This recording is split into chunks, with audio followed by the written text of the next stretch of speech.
Então, você escolher o que você fala é fácil, você escolher o que o outro fala não tem como. Então, essa seria uma outra dica. Fale, você consegue falar sim, é só uma questão de começar, tá?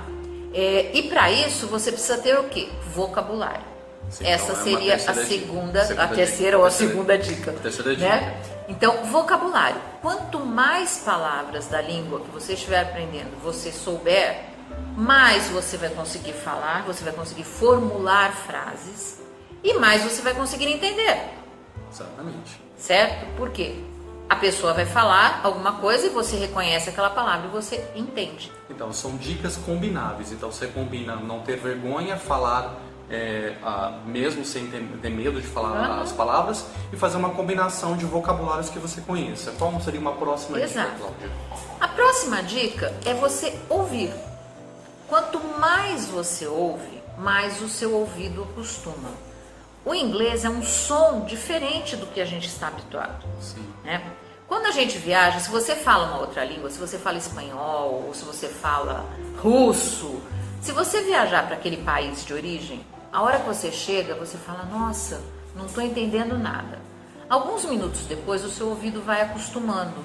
Algumas horas, alguns dias depois, dependendo da situação, o seu ouvido acostuma. Por que as pessoas que vão para fora aprendem a falar? Porque elas estão ouvindo aquilo 24 horas por dia. Aqui a gente não consegue fazer isso, porque nós não moramos num país de língua inglesa, nós moramos num país que fala português. Exatamente. Então essa aí foi a próxima dica. Essa é a próxima dica. Ouvir. Ouvir. Próxima, tem mais algumas outras? Próxima dica. Fazer uma combinação de dicas aí. Você perdeu a vergonha, você começou a falar, você tem vocabulários, você começou a ouvir muito mais do que falar para você habituar essas palavras. E depois você vai combinar o que? A gramática, você vai buscar leitura. Olha, a gramática, eu não vou dizer que gramática não seja importante. Ela é a forma de estruturação da língua. Então ela é importante? Sim, ela é muito importante. Mas não no primeiro momento. O seu primeiro objetivo é comunicação. Então essa é uma outra dica. Comunicação. Você precisa se comunicar antes de mais nada. Imagine uma criança aprendendo a falar. Ela não fala tudo certinho. Não. Né? E você só vai ensinar gramática para essa criança depois que ela já está falando muito bem. Aí você vai, quando ela entra na escola e tal, é que você vai começar a ensiná-la a estruturação. Por que ela fala daquele jeito?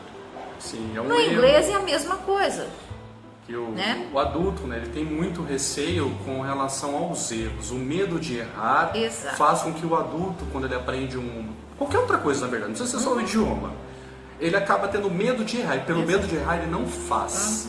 E o idioma é isso, então você acha, porque você não vai falar gramaticamente correto, você não vai falar. Mas como a própria Cláudia disse, a comunicação é o mais importante de tudo, é o que eu também acabei aprendendo com o tempo. Eu, Alessandro, quando comecei a aprender o inglês, eu pensava da seguinte maneira, que eu precisava, para falar o inglês, eu precisaria falar muito corretamente, tudo em seu devido tempo, e falar inclusive com o sotaque de onde eu gostaria que aquele inglês fosse. Isso é completamente errado. Depois de muitos anos, eu pude entender o que? Trabalhando com o idioma, trabalhando no comércio com o qual eu trabalhei, que não tinha importância nenhuma ao seu sotaque, ou como você falasse. O que era mais importante de tudo era quando você passava a sua informação para o outro. Exatamente.